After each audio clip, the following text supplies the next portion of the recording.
It stands for Geographic Information Systems. So whatever it comes in your mind in the first glance will go as a GIS stuffs, GIS things.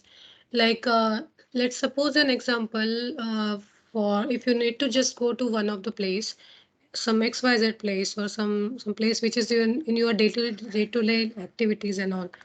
Like just take an example of your home. So if you need to address your home to someone else or something, someone data and all, so what you will actually just go to things like firstly you just need to draw a mental map in your mind first.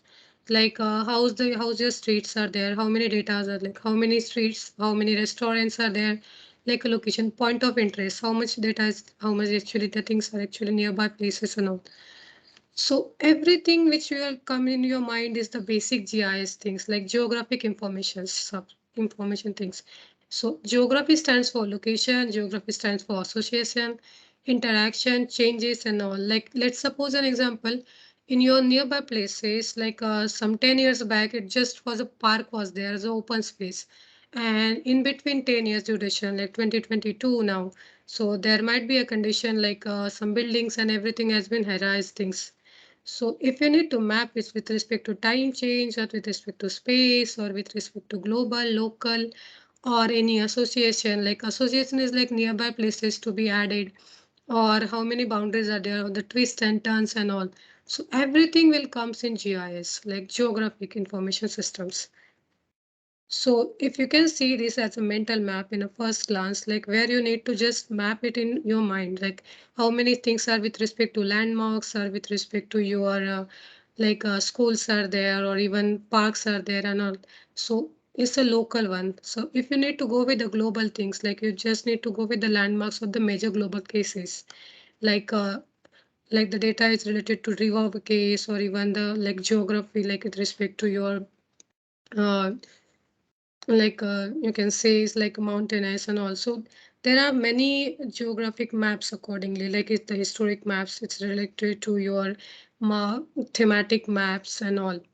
So currently we'll just go with the map anatomy. Anatomy stands for the one which is already related, all things related to your GIS.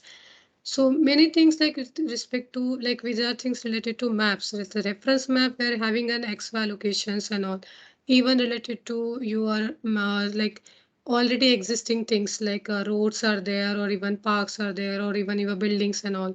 Thematic is like according to themes and all, you can change it out and you can actually change. Dynamic maps are the one which are like which will change according to your quicker things like which with in when on clicks and all. So if we'll go with the Google thing like Google Maps, so it's an example of dynamic maps. So more or less like maps are actually categorized into many cases, like those are the basics things which are reference, thematic and dynamics. So if we need to categorize into maps with the global scale or local or even with respect to micro levels, so if we need to just categorize the world level, so it is a global one or so. It all goes with the scaling and your location values and all. So map cannot be gone through a projection system. So it should be like map should have a particular projections. So currently for India, we used to have a universal marker, transverse marketer or UTM 43 north zone, or India is having some 5 zones actually. So 43, 44, 45 till 5 actually, 41 to 45. My screen has been hanged. Yeah. So if you need to deal with the maps, so currently we actually have these two things like as a vector and as a rasters. So if you need to just go as a location things like location queries and all, so there's an X, Y vertices as a node values and all. If you need to show the pods, poles and all. So in a global case, you just need to show as an XY location. If you need to just show the roads and all, like from starting location to ending location as a fault line or boundaries or even streams or river things or edges or segments, it will come, everything will come as a polyline or a multi-polyline or a line features. If you need to show as a area base values or if you need to show the data with respect to your like building categories and your building values, soil moist areas and all, geodetic informations, everything will go as a polygon layer or like with the boundary values. So second most criteria is the important case is about raster. Like however the things we can actually show it as a vector value like xy location and all. You can actually rasterize it and actually just make it into raster values just like themes. Rasters are like a example is the image. If you capture some image with the jpg with the xy location and all anything like without it's anyhow like it's a simple photographs you can categorize as a raster one. So processing of the rasters and processing of the vectors. So if you need to go with the GIS, like geographic information systems, so you need to go with the processing of the data and then you can actually go with the analysis related to like mind maps and even your quicker maps and all and all. So these are like a single layer processing, multi-layer processing, scale-based processing, surface processing. So raster, you know, this raster actually stands for pixel values. So pixel is like grid values and all. Like it's the smallest area is of cell. Cell goes to grid and grid goes to pixels. So if we need to just go as a single layer value, so reclassification, buffering. So one point you can actually buffer is like example, whenever you need to just see the location, like particular, like example of the flooded area. So what are the critical areas nearby the flooding values? So point location and the like 100 kilometers area in the proximity.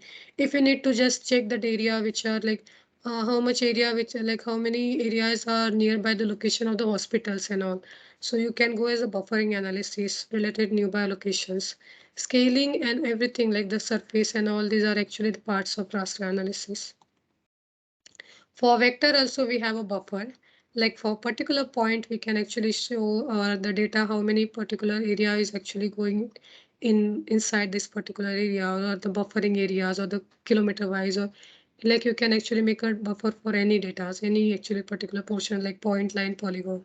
This all is like if you have some huge information in your sites, example for particular area wise and or even it's related to your like global data so you can dissolve it and make it into one boundary on up like you can see this particular area is getting into one boundaries like if you need to have if you have a village data so village has been dissolved like number of village can be accumulated to one districts, number of districts can be accumulated to one state. So this is the for things related to you where you can represent a state with map with your village. Append is like adding a data in particular things like adding a vector wise and all. So unions and all there are many actually geoprocessing criteria. So currently for us for particular project, I request Piramu to show the platform where actually ArcGIS how much capability of ArcGIS to perform this all the analysis. Can you hello Yes, Krishnendu? Sure. thanks, Neha. I'll take it further. Let me share my screen.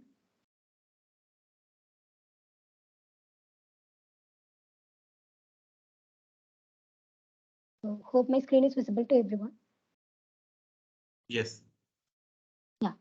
So, very good afternoon to all. So far, you must have understood what exactly GIS and what all the entities we have in GIS. So, let me give an introduction to ArcGIS platform from here. So in that, while discussing about ArcGIS platform, we'll just discuss about this elements and some of the features that it provides. And after that, we'll just move on to base maps, living atlas, and finally we'll talk about the data sets that are region specific to India. So I'll start off with a basic introduction to ArcGIS platform. So ArcGIS platform is a location-focused platform as a service. We call it PaaS product, and it is designed to provide you the location capabilities that can be integrated into your application, business systems, and products. And it delivers the location technology as discrete services, which powers Esri's own industry-leading mapping and spatial analytics product. So by giving you the access to Esri's powerful location services, which can make you, build innovative application using the API of your choice. So that you can bring your own API or you can use the APIs that are available with ArcGIS platform, like ArcGIS API for JavaScript and SDKs and different app builders. So if you want to create a web application from the scratch using the template available in ArcGIS platform, you can use that also. So now let me give you and develop a view on ArcGIS. So if you haven't aware about the ArcGIS system, so apart from the ArcGIS platform, we have different components also. Like we have ArcGIS Online, which is the SaaS product, and we have software like ArcGIS Pro, and we have Enterprise system, which is service software. So, like this ArcGIS platform can be used independently from the other ArcGIS system, but also it can be used along with the other components. For example, this ArcGIS platform comes with SaaS offerings, and which is the ArcGIS Online, and it's the same platform that can be used by the developers when they are extending their capability while building the custom application. So in the same way, ArcGIS Pro is also using ArcGIS platform, meaning that whenever you work with ArcGIS Pro, so you may want to do some custom add-ins and you want to do some custom capabilities that may often use the location services from the ArcGIS platform. So these are a couple of examples, and this ArcGIS platform can be used as a complement to other components also, like it can be used as a complement to SaaS, it can be used as a complement to software systems, but the most important thing is the platform can also be used independently from the rest of the ArcGIS system. So now let's talk about the elements that that the platform made up of. So we have three high-level elements. The first one will be a developer experience. So the platform provides you and develop excellent developer experience that help you be successful, and giving you access to the location services and mapping APIs that are come with ArcGIS platform. But you can also bring your own API. And we have a very transparent and easy to understand business model. And then the centerpiece of the platform is a comprehensive set of industry leading services that expose both content as well as capabilities. So meaning that you can use, like, it is not only that you can just utilize them, you can also use them to create your own content, and you can manage that in ArcGIS platform. So let me give you a detail on each of these elements. So the Okja, as I have told, it gives you an excellent developer experience by providing you the flexibility to build application using the client APIs that will best suit your need. And you can also directly work with the location services using the other open source libraries like Leaflet, OpenLayers, Mapbox, GLJS, and all these services require authentication. So the ArcGIS platform uses two industry-leading authentication methods. One is through the API keys. Another one is through the OAuth authentication for the named users.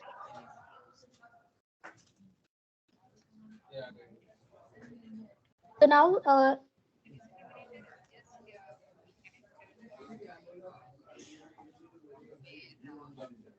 so am I audible to you? Yes, Piram. Yeah. Okay. So now we have come to the point which makes it more important to work with ArcGIS platform, because it gives you a flexible developer, pricing. So the ArcGIS platform makes you stay on budget. Like this provides a developer-friendly pricing that allow you to pay only for what you need, and it will scale as your grow as your needs grow. And whenever you get started with ArcGIS platform, is just started with your free account. And by the with a free account, you have access to generous allowances of location service transaction at no extra cost. And then you will pay as you go for additional service usage. So may I request everyone to go on mute?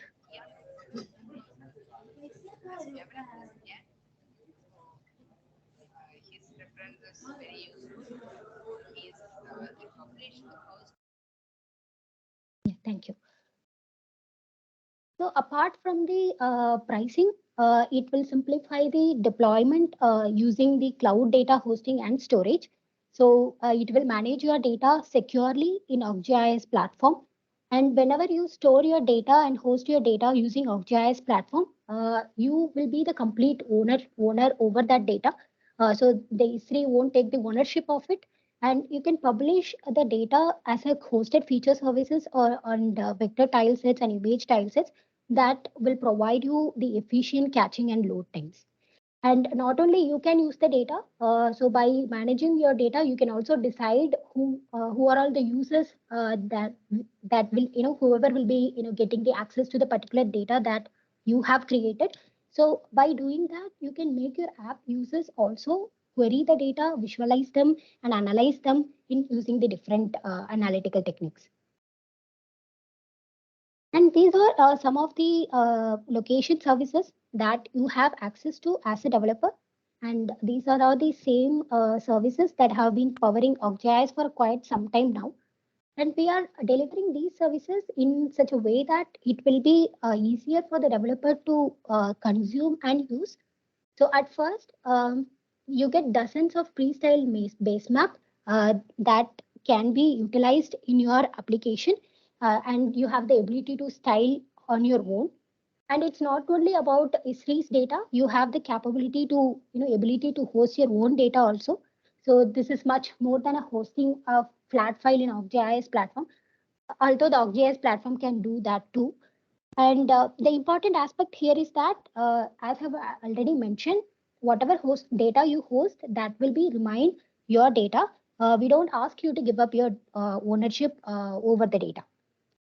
And you will get powerful, set of visualization tools that work against both 2D and 3D. And you have access to some of the common capabilities like geocoding and search. And you have also access to, hundreds of other layers, including the demographic, statistical data. For example, you can think of income, spending, and market segmentation. And at the last, you will have the powerful and sophisticated capabilities like spatial analytics tools. So let's spend a few minutes looking at each one of these services. So the first, we'll be discussing about the base map. So a set of ready-to-use authoritative maps that can be used in your application using the API of your choice. And this can include the dozens of base maps that are designed by the ISRI's team of professional cartographers.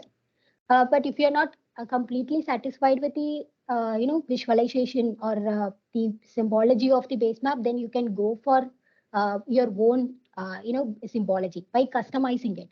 So it is all, like customization is also available. So we have the style editor in ArcGIS platform, which will allow you to apply your custom style on top of the base map so that it can be used in your application. And this particular base map location service has been used worldwide on a daily basis. So now we'll be looking at the data hosting. So data hosting your data is like it is more than simply saving a flat file. So you can create a service from the scratch so that you can visualize it, edit it, and analyze it. And you can bring the data from different data types, like it can be spreadsheet, it can be text files, or it can be shape files. All these files can be imported in ArcGIS platform, and which can be hosted and managed by. And when you host a particular data in ArcGIS platform, it will be very secure, it will be scalable, and it will be very performant. And whatever data you keep, that will support seamlessly in different APIs, and it can be accessed as service features or vectors or image files as well as the GeoJSON.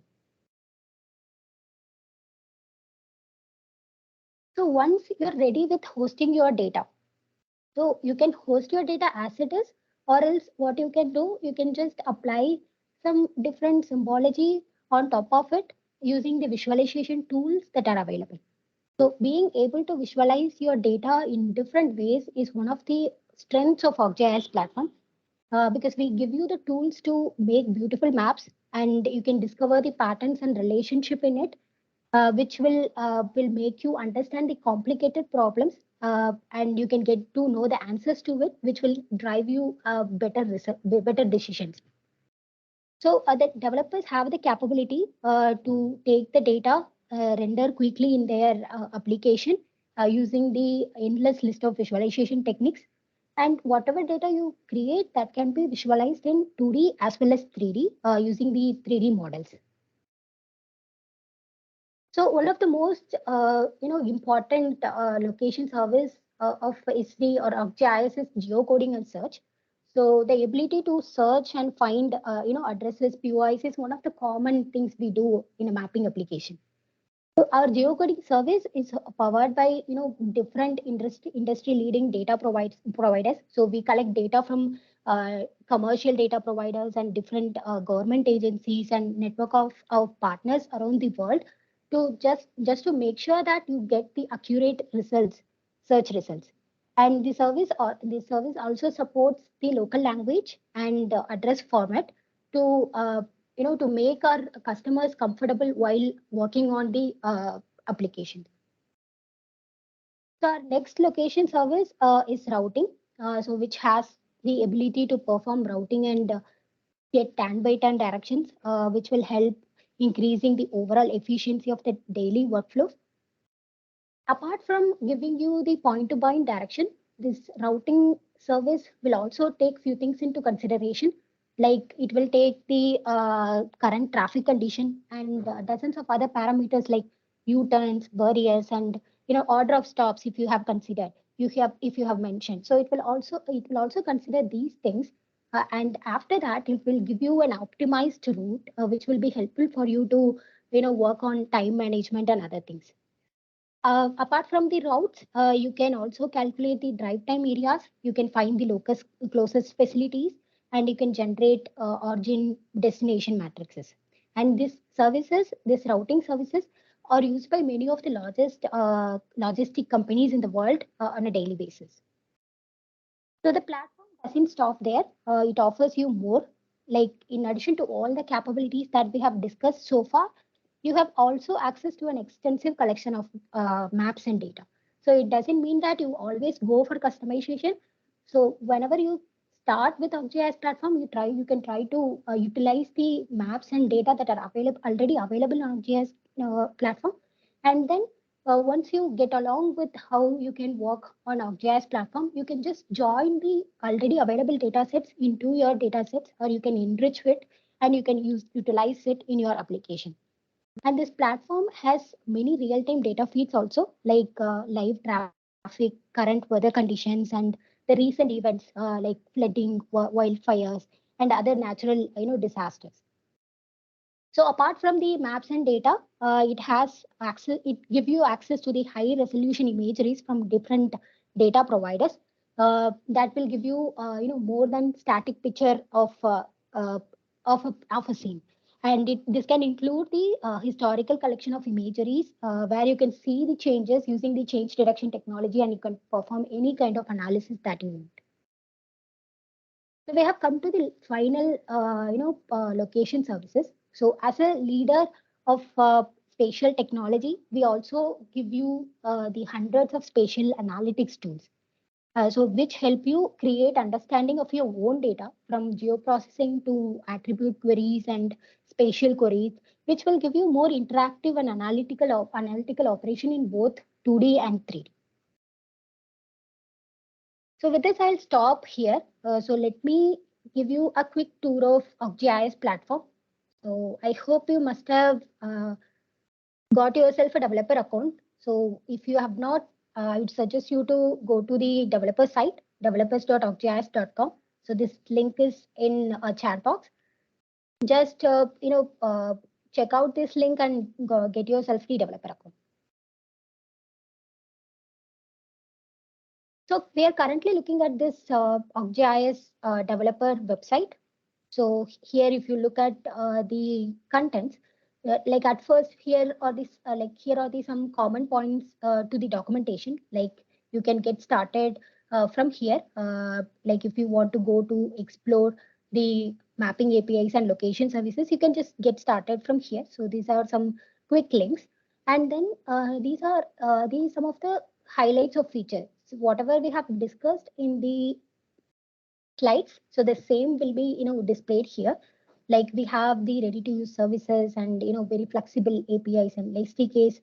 And we have a very strong data visualization technique. So this, like if you click on this, you'll be able to see the more detailed view of this. And we have data hosting and management capability also. And we have built-in spatial analytics tools. So at the end, if you want to start using ArcGIS platform, then you can just click on the start building for free. So it will ask you to create an account.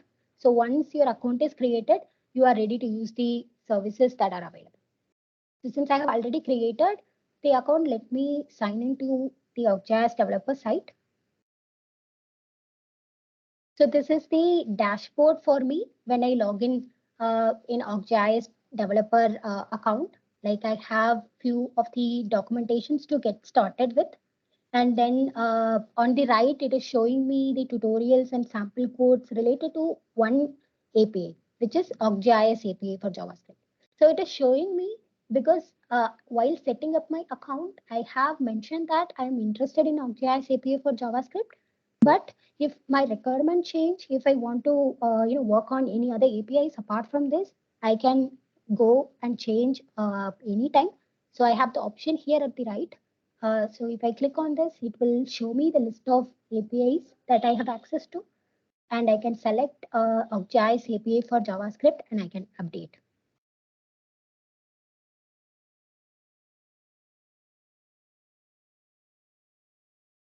So as soon as it got updated, you can see that the whatever content that was presented to me was updated, and now I am getting the documentations and tutorials that are using the ArcGIS API for Python.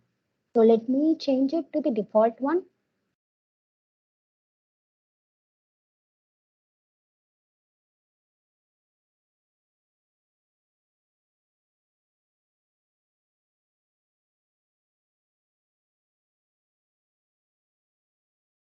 Yeah. So after that, if you look at the second row, we have the portion for API keys. So this is our first API key. It will be created whenever your account is created. And after that, you will have the hosted layer portion. Like from here, you can manage the layers that are created by you. And then we have the OAuth authentication application. So here you have the client ID and client secret ID that you can make in like mention in your application and like host your application here. So that will be visible under this recent OAuth 2 application. So apart from these things, we have account details here. So it will show me the account details of my account, like what will be the renewal date and the free tier, when will the free tier refreshes. So these things are available here. And if I want to see the more detailed information about this, then I can use this usage and see how much I have, how much time I have spent, and how much how much things I have utilized so far. So let me go back to the dashboard and show you some of the documentation we have. So if I click on the documentation, I'll have some guides at first. So first you need to understand the mapping APIs and location services. And then after got to know what are those, then you can start building your application using the templates. And then and once you expertise in those, you can also go for extending the capabilities in your application. And under all documentation, we have all the documentation, like irrespective of the APIs. Like under APIs, like web APIs, we have the documentation for adding the map portion into your application, and we have mobile application APIs also.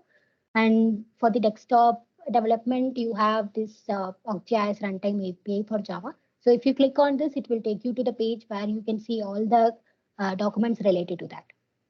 So apart from the APIs, we have the application builders and template documentation and ArcGIS Pro documentation and enterprise documentation.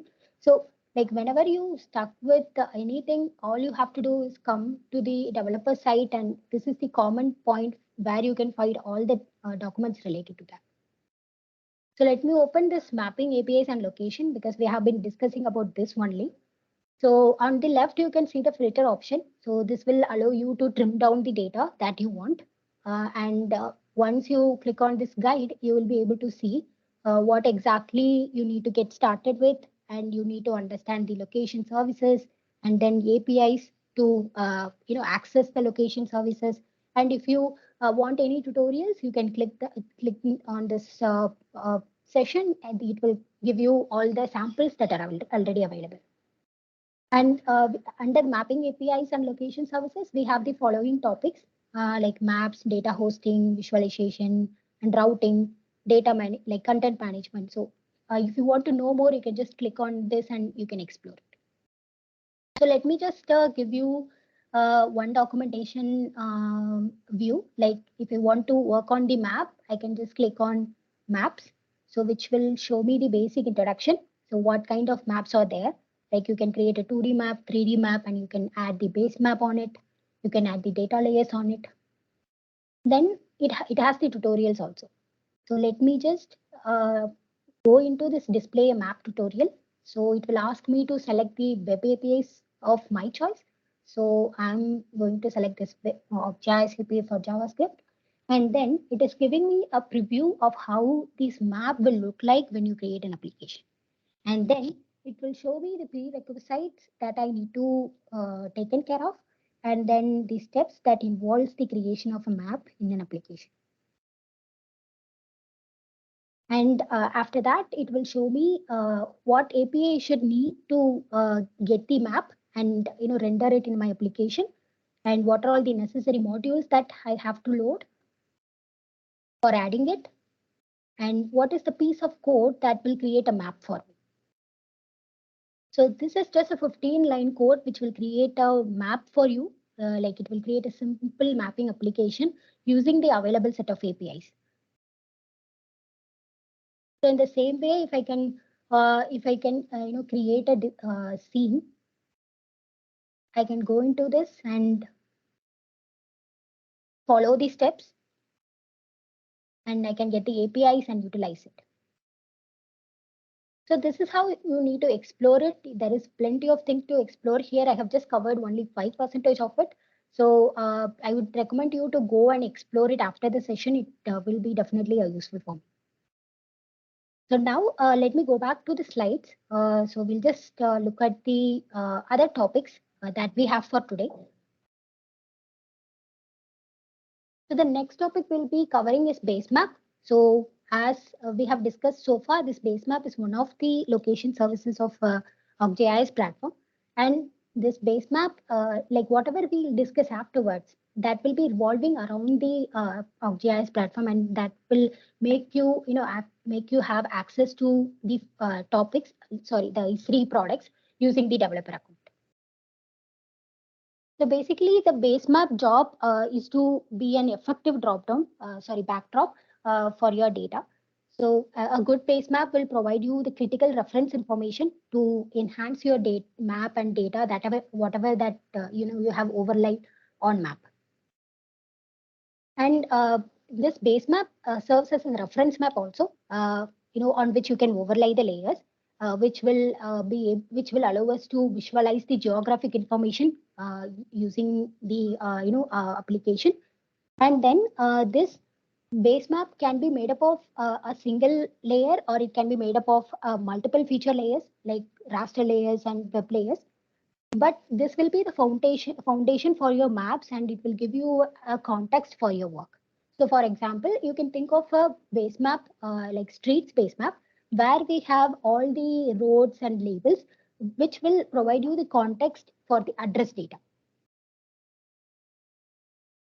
So now let's talk about the characteristics of a base map. What the base map has, like what are all the layers it contains. So base map itself is a layer, which provides the framework onto which you can display your dynamic operational information. Since it is highly customizable, it will allow the user to define the reference as well as the background layers. So let's see what reference and background layers are. So the reference layers usually draw on top of the operational layer, and the background layer will be drawn below the operational layer. So this reference layer will be the information layer, the labels and POI name and the demographic data that can be added as a reference layer. And when you talk about the operational layer, these are having the geometries like in the form of a feature layer or the scene layers and raster layers. So these are the layers the operational layers are often interactive and tell you the story of what exactly the scene is. And when you talk about the background layer, it's just a scene for providing the context for whatever operation layer you have added. Since the base map are relatively static and do not change frequently, you don't have to worry about their, rendering time. Like their display performance will be very fast and they can be used as many times like you want to have it.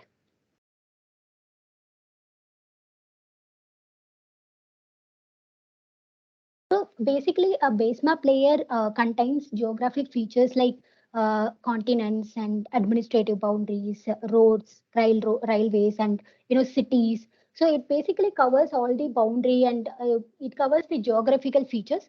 And the base map layers can be on different types. Like they can be a vector tile base map, and you can have your own custom vector tile base map styles. And the base map can also be image tile. So vector tile base map, in the sense, they are the pre-styled vector tile layers that are provided by the base map layer service. So the most common reasons like we are using the vector tile base map is that it is very high performance. Like it will be well suited for displaying the high density geographic data so that it won't take much time to render in your application.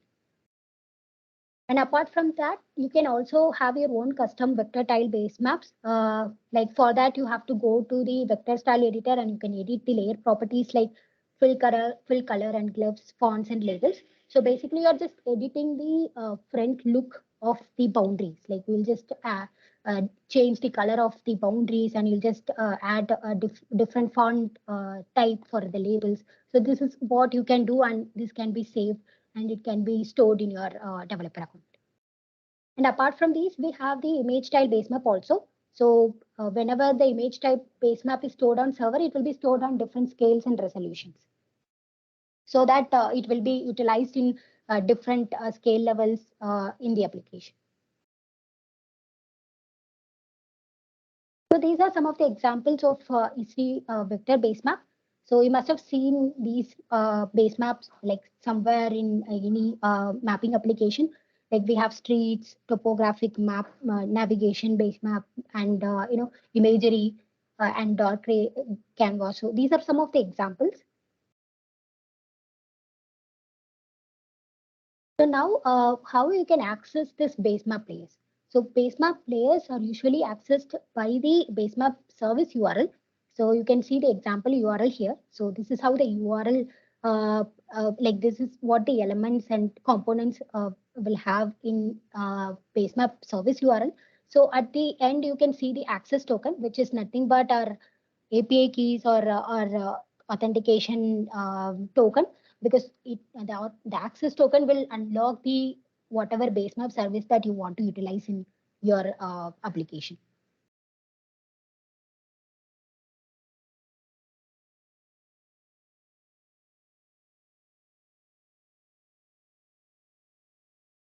So as we have discussed, we have two different styles in terms of base map styles. So one is the default styles and another one is the custom base map styles.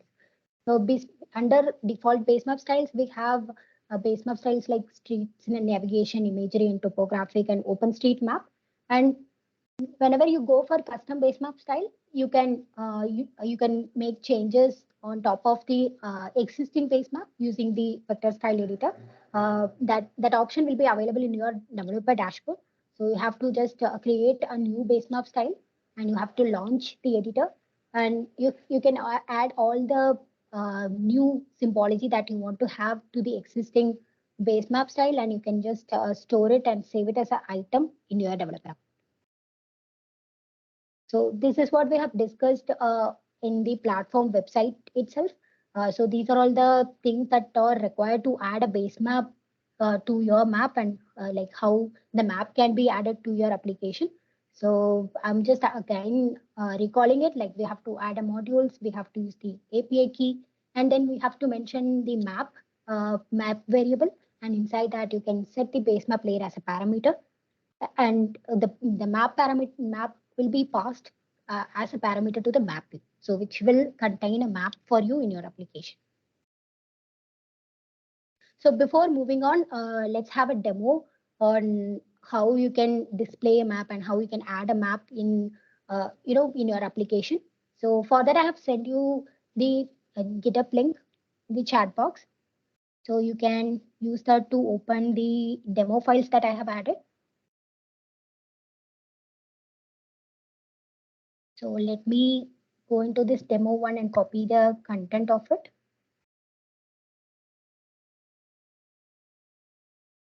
And I'm going to use the Visual Studio as my text editor. So let me create a file and paste the content.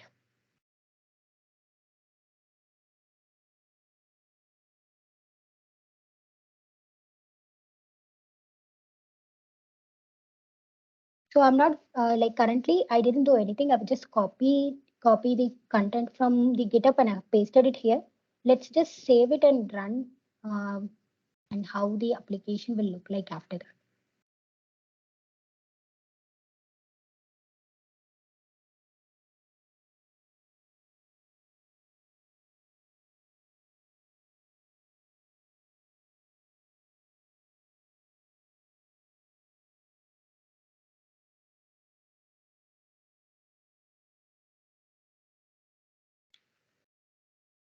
So currently we are not able to see any map on map in the screen. Like the map is not rendered yet. But for rendering or for accessing, we need an API. So I'll go back to the developer site and I'll copy the API key and I'll paste it in my code wherever it is mentioned that you need to mention your API key. So here is the line where I need to pass my API key so that it will unlock the base map of my interest. Let's save it and run the application again.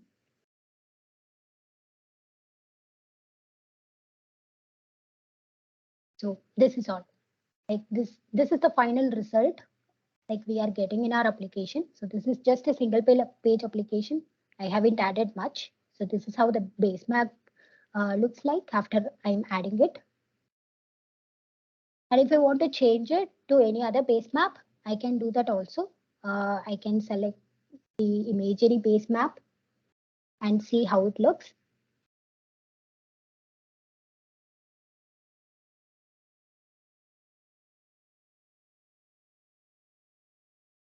And you can set the extent of this map and you can set the zoom level and center to this map using the parameters that are available in map API. So now let's look at the code, what we have added that gives us this kind of result. So at first I have added the basic HTML elements that you usually add for creating a single page application.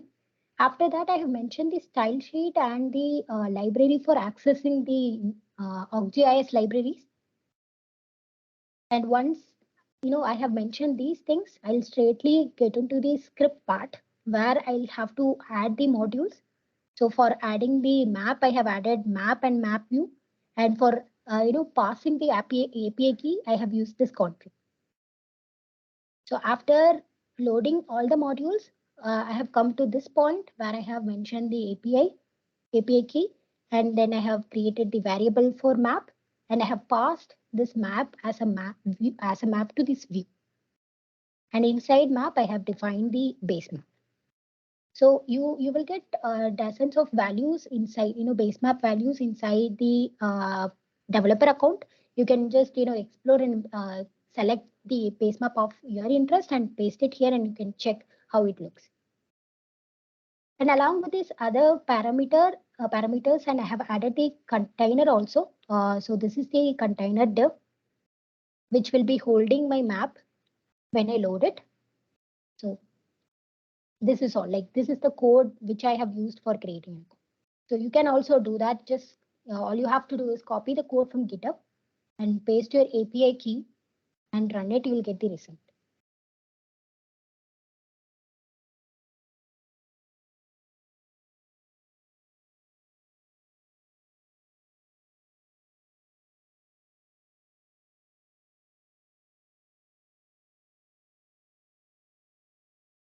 So I hope you people are doing it also. So if you face any issue, you can ask us.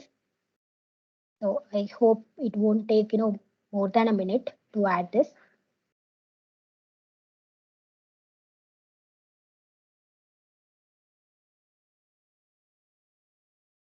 So now let me explain you the second demo which I have. So the next demo will be going to be based on applying different symbology to the data layers. And along with that, we'll see how the same map can be visualized in 3D. So for that, I'm going to copy the contents of demo 2.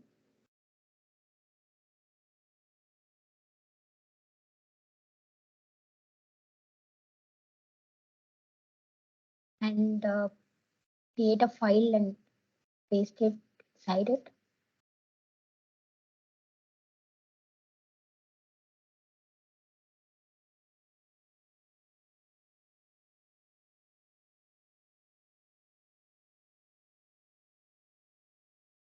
And I need API key for this also. So let me copy it from the previous demo.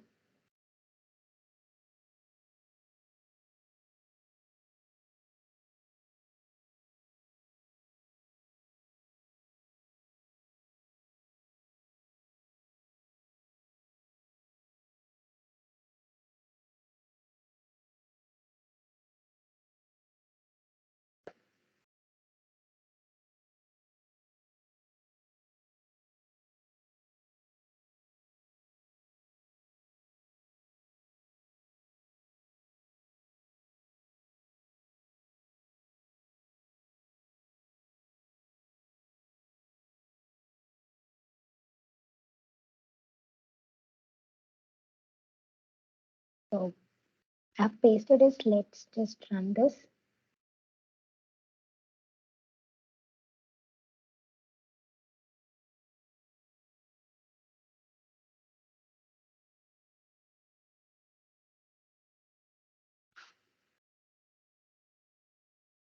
So this is how the application looks, right after adding all the content from the GitHub. So by looking at this map, you can say that we have a base map here. On top of it, we have two different feature lanes. So one is represented in the form of a cross, another one is represented in the form of a circle. So let's just understand the purpose of this application. So this application is basically displaying the location of wells as well as the earthquakes in the Kansas region. So this is the US-based data. And so this is for basically identifying the places where the wells should not be digged in. So they need to make sure that before going into digging any of the wells, they have to make sure that they are not within the earthquake prone region, or they will not be inside the regions that where the earthquakes has been occurred so frequently. So here, apart from the uh, cross symbols, you can just experience the difference in circle size. It's because the buffer has been created around the earthquake location based on their magnitude. So by seeing these things in a form of 2D map, you should not come to the conclusion always, because before making any decision, we need to make sure that are we considering all the attributes that are related to this. Because in 2D, you may not be able to consider the other factors like height or depth, but you can do that in 3D. So here the wells and earthquakes are having the attribute which is depth that can be utilized for creating a 3D view. So let's just see the same locations in the form of 3D. So you have the option to toggle between different views. Like you can click on this and try to move the map. So here you can see the depth of wells as well as the earthquakes. So basically the circles are showing the depth epicenter of earthquakes, and the lines are showing the depth of wells. So while the map was in 2D, you must have noticed that some of the wells are closely clustered with the earthquakes, but they are not actually. The depth difference between the wells and earthquakes are very higher, and in some of the portions the earthquake centers are way more higher than the wells depth. And here you can see the difference in earthquake epicenter symbols also. Like they have been like there is a renderer applied on each of these symbols to vary them based on the time period. So whatever you are seeing in red color or basically the occurrence of earthquakes in recent times, and whatever that are in very light color, they must be old the past occurrence of earthquakes. So from this, you can decide that not always the earthquake, regions or earthquake epicenter affect the wells. So you can understand the concept behind it, and you can analyze it as much time you want before making any decisions. So let's go back to the code and see what we have done. So we have added the map. So for toggling between map and scene, like we have scene view also. And then we have feature layer, which actually, representing the wells as well as the earthquakes. And then we have a widget called home to, getting back to the defaulting. So at first, as always, we are adding the API keys. And then these are all the feature layers for adding the wells and earthquakes on top of the base map. And here we are setting this extent. And then we are defining the template for each layer. So the template is for showing the pop-up on map. Like whenever you click on the particular feature, you'll be able to see their attribute information in the form of a pop-up. So I can click on this. So whatever content I am getting inside the pop-up that are defined inside this variable. So I'm just giving the title for the well feature layer as well as some of the field names that I want to have inside it. And then I have applied the renderer. So this renderer is basically for applying different symbols based on the values. So here the surface renderer is applied to the wells feature layer whenever we are in the 2D view. So in the same way, there will be another renderer that will be applied to the same well layer when we are in 3D layer, sorry, 3D view. And then we are defining the date range. And as I have mentioned, this is the renderer for 3D view for the same well layer. So here I have mentioned the symbol in 3D and some of the visual variables I have given so that I can make them differentiate between each other. Let me minimize it, and then we have a feature layer. So we have been using the two feature layer 4 times for applying the render for different views. So at one feature layer variable, we are defining the depth render, and another one we are defining the surface render. So in the same case, the same case will be applied to the earthquake layer also. We'll just define the renderer and the symbol for that renderer and the template for showing the pop-up and then the feature layer. So now we have defined the feature layers that we are going to use, and that layers needs to be passed inside the map. So here we are creating a map. A base map has been added here, and along with that we have loaded the layer. And this particular map will be passed on to this scene so that we can toggle between different views.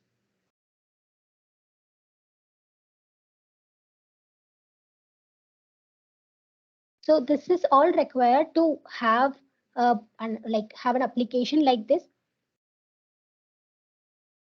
And at last, we have added this home button. So this is like a widget, and this will be added to the view.ui.add. And we have added this much code inside the script. But if you look at the HTML point of it, we have only one div. So you can also try this. You can also copy the code and you can try to load it. So if you have any query in this particular demo, you can ask now.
So like any of you having any doubt?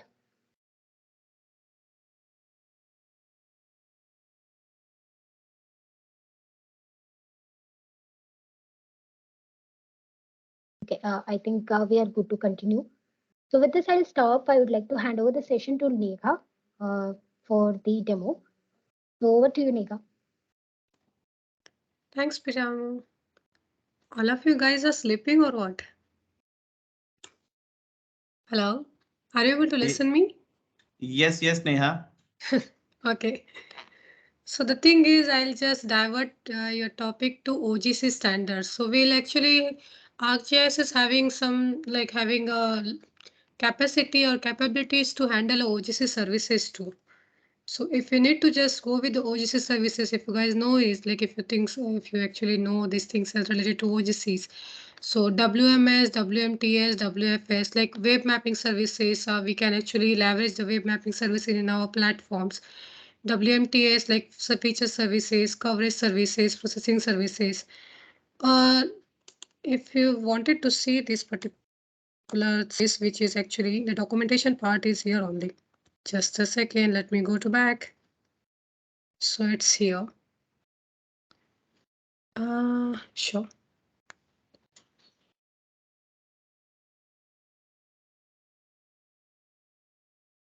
It's taking huge time to open. Yeah. These are the particular things like we can actually, for particular ArcGIS is actually capable to do it. So we are actually for the ArcGIS purpose, ArcGIS can leverage every OGC services in their platform with respect to enterprise, online ArcGIS, ArcGIS Online, ArcGIS Pro, in desktop runtime environment, in ArcGIS, JavaScript, and even all the things like you can see it. So all the services we can actually use it out, which are open source services, and we can actually embed in our code and embed in our desktop applications to make some maps, apps, and do whatever the analysis we wanted to do. So let's actually, yeah, this services is already there and all.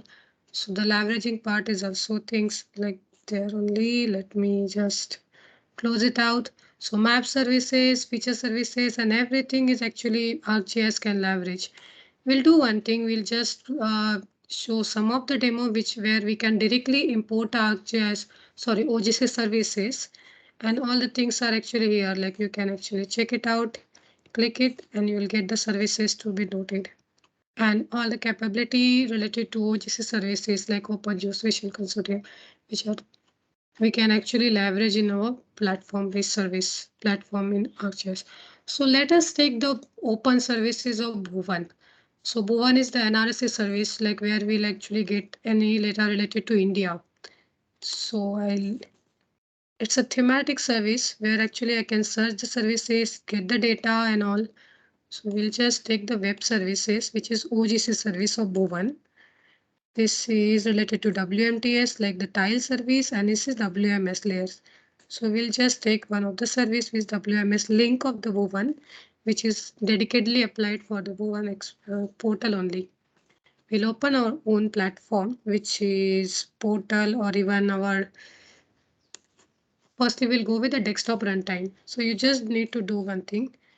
You just need to connect with your servers. So just WMS and add your WMS servers link, where you can actually perform your runtime environment desktop coding even. So you just need to get a layers, all the data will be there. I have loaded one of the service, it will actually show it out.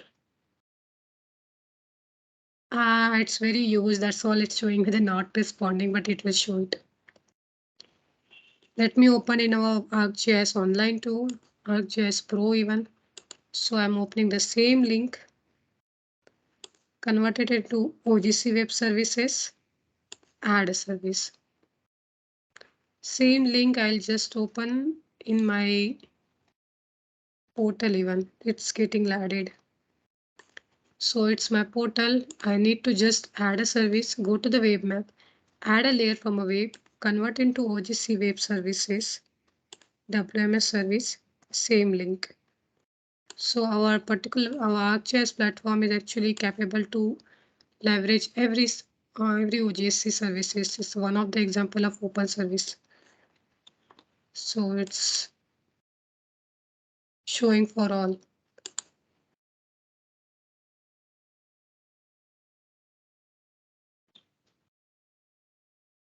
So let's take the example of our Living Atlas. Like Living Atlas is our platform, ArcGIS platform, where we'll get the free data for all the uh, all the maps, and we were sorry for all the details, like for all the data.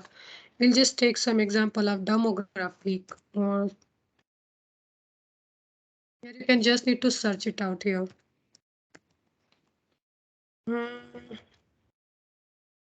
we'll get the demography layer. Select it out. Take the layer.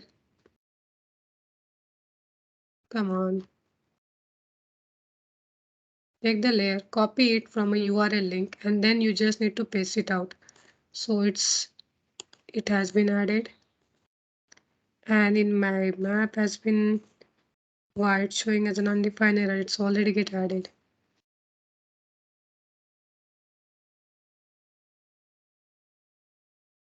Just a second. The only reason it's already added in my system. This is the same link. So if you need to just check it, you just directly 2011 population, the same link.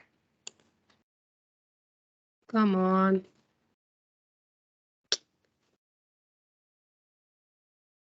Yeah, it's a problem with SDK.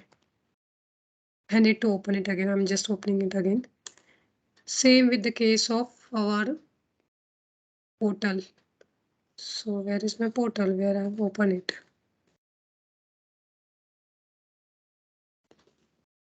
Yeah, OGC service is the one which I just clicked the map service, and where you can add all the layers. These are layers are actually opening out, and the Living Atlas link, the one which I have just took it.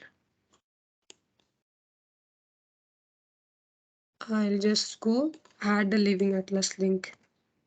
It's a Living Atlas link of demographic. If we'll directly add it, why it's showing with the service? So it's a layer. It's an ArcGIS service layer. That was the whole problem. It will directly add it. So if you need to go into JavaScript code, so you just need to go to your service, make your declaration as a service and all, and instead of URL, you just add the Living Atlas URL, save it, and run your portal. Run without. I actually have already added this. Come on. It's actually showing me. I'll close it and I'll open it again.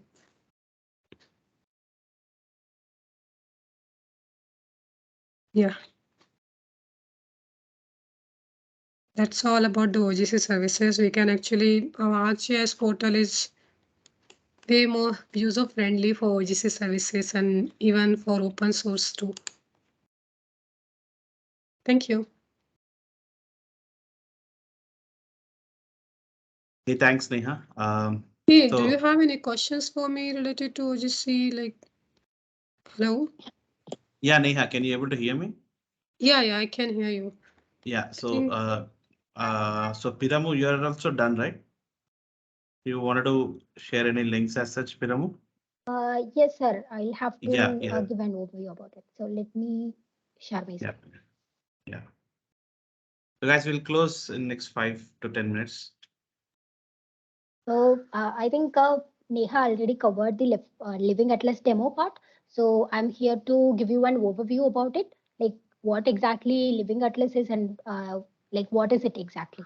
So so this Living Atlas of the world is a place where you can see the collection of geographic information data, and and the data has been contributed by different GIS users around the world, and it will allow you to identify and explore and utilize the data in your application.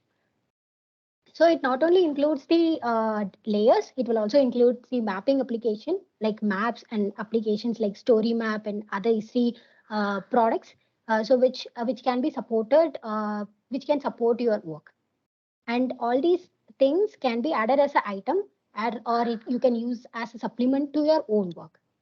So why we are discussing about this now along with the ArcGIS platform is that you can able to access it only if you have any of the ArcGIS ArcGIS access. Like if you need to have a ArcGIS online account or you need to have a developer account, only when you can able to access the services that are available in Living Atlas. So this is how the Living Atlas has been made. Like it will have the following categories. We have data layers under people, base maps, and imagery. We have different admin boundaries, and we have environment related data also, like different sensor data we have. And if you want to use the infrastructure data, you can find that also inside the Living Atlas. And all the content that you will be getting from ArcGIS online or reference from ArcGIS, sorry, ArcGIS Living Atlas or reference from ArcGIS online also. And you can like from ArcGIS online itself, you can navigate to the Living Atlas and make use of the contents that are available, and whatever content we have that are frequently updated. And for accessing the content, you need an internet access, and whenever the new ArcGIS Enterprise release happen, the items will also be updated at each release. And we have around approximately 1,100 items available in ArcGIS Living Atlas. So now let's talk about the content types we have in Living Atlas. So we have default content type, subscriber content type, and premium content type. Default content type meaning that you don't need to have any ArcGIS online credential for accessing that, because it does not consume any credits. So all the base map services that use that are under the default content type. And when we talk about the subscriber content, that needs to be configured by the administrator, which will require the JAS online credential, but it will not consume any credits. Like the data layers under imagery, boundaries, and different historical maps and even live fields can be under the subscriber category. So and then we have the premium content, which are also configured by the administrator, which requires the credential, but it consumes the nominal amount of credit. And the data like demographic, lifestyle data, analysis tools will come under this premium content type. So let's have a distribution of content types in Living Atlas. So most of the contents are under subscriber content. So you can utilize it using your developer account or ArcGIS online account. Only 7% of premium content are there, and we have 18% of default content in Living Atlas. And apart from these, we have two more content also, which is mature support and retired content.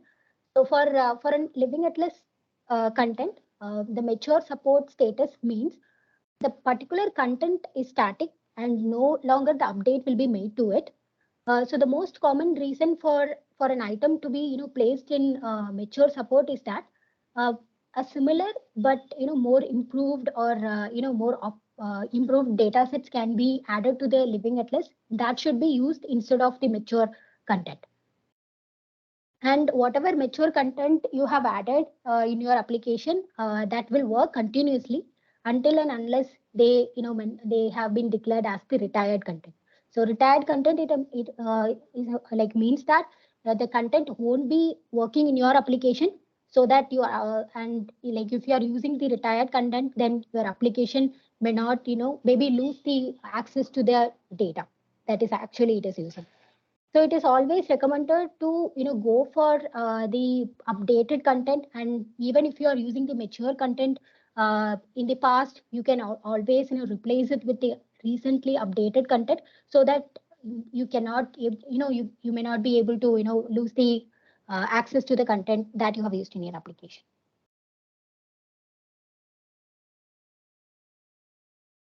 So we have different content types in our living atlas. Like we have maps, layers, scenes, and different application templates like story maps, dashboards, and you can find all of these inside the living atlas. So you have the filter options also. It will tell you the amount of maps and layers that are currently in the living atlas. So actually, this is what Neha have shown you in the demo. Like the Living Atlas can be accessed through different platforms, like different ArcGIS systems. It can be accessed through ArcGIS Online or ArcGIS Enterprise, or else you can straightly browse to the Living Atlas of the World website, and you can choose any one of the layer that are available, and you can add it in your map or application, and you can use it like whatever for whatever need you want. And then it can be accessible through ArcGIS Pro also. So for that, you have to open the maps, and it will ask you like from where you want to add the layers. So you can just select the option called add layers from ArcGIS Living Atlas. Then you are ready to perform whatever analysis that you need. So now the Living Atlas, like Living Atlas usually have the data sets all over the world, but we have a region specific data also. Like we have different Indian data sets. So our Esri's India team, data team have been working continuously on building the region specific data under different categories of Living Atlas. And these are all the categories under which the data have been added so far. The categories will be similar to the categories we have discussed in Living Atlas. So we have data under people, infrastructure, and environment. So here we are getting the statistical information of Indian data sets that are added so far.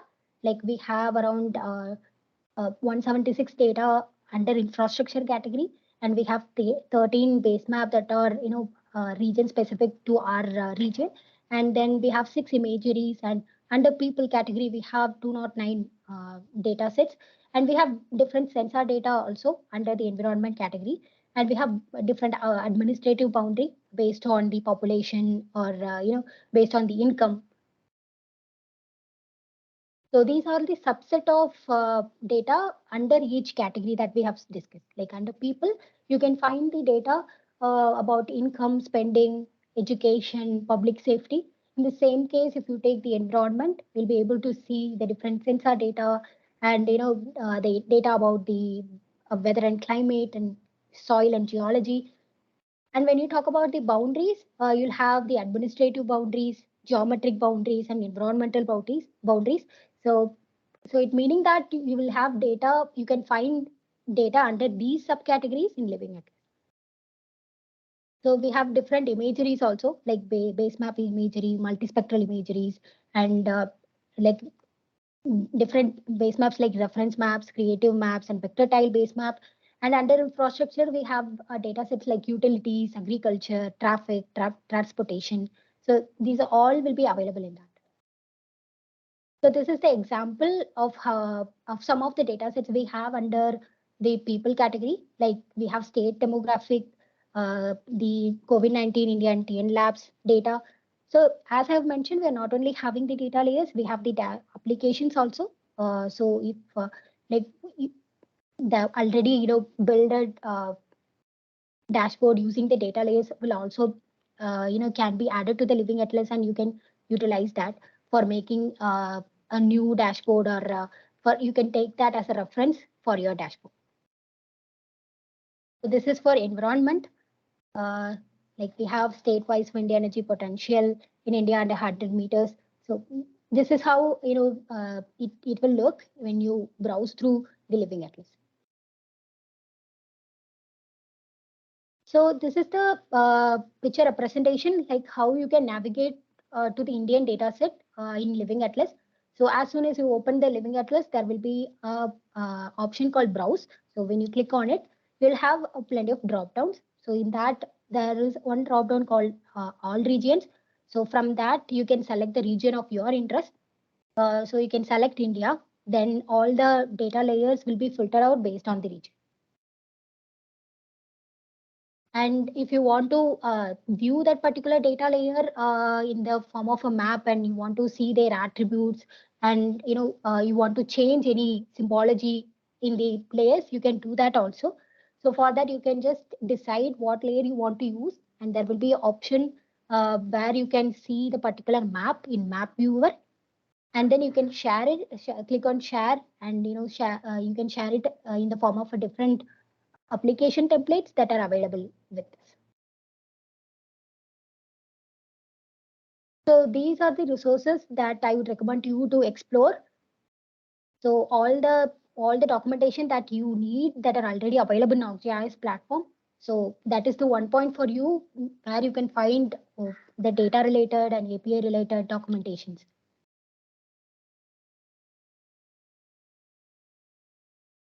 Yeah, Piramu, we are done. Yes, sir. Yeah. Okay. Thank you so much, Piramu and Neha. So we are 5 minutes to go. So audience, if you have any questions, you can put up in the chat, or you can raise your hand so that we can unmute you. So we, as I said at start, we also have every Friday from now on, for next 6 Fridays, we'll be having series of sessions. So request you all to attend so that you can gain some good amount of knowledge on the platform. So if you have any questions, please ask, or else you can also reply to the emails which you are getting, so that we will come and clarify whatever you have.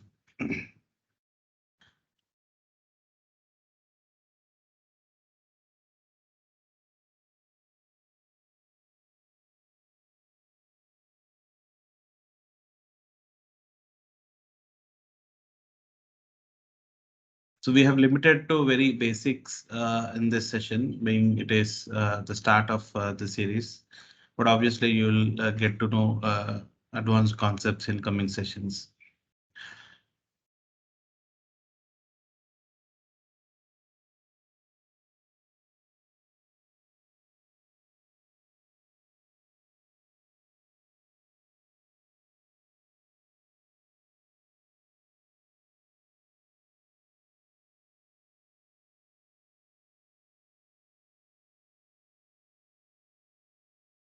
Okay, so if there are no questions, then we will be reaching out to you for so we will share the second session details in soon time, probably by Monday, Tuesday. So request you all to sign up for the second session as well, and we'll catch up next Friday same time. Till then, thank you all. Thanks Piramu, thanks Neha for your time coming out and delivering sessions. And thanks all other external team members who have joined to support. Yeah. So thank you all. Good Thank you, day. sir. Thank you.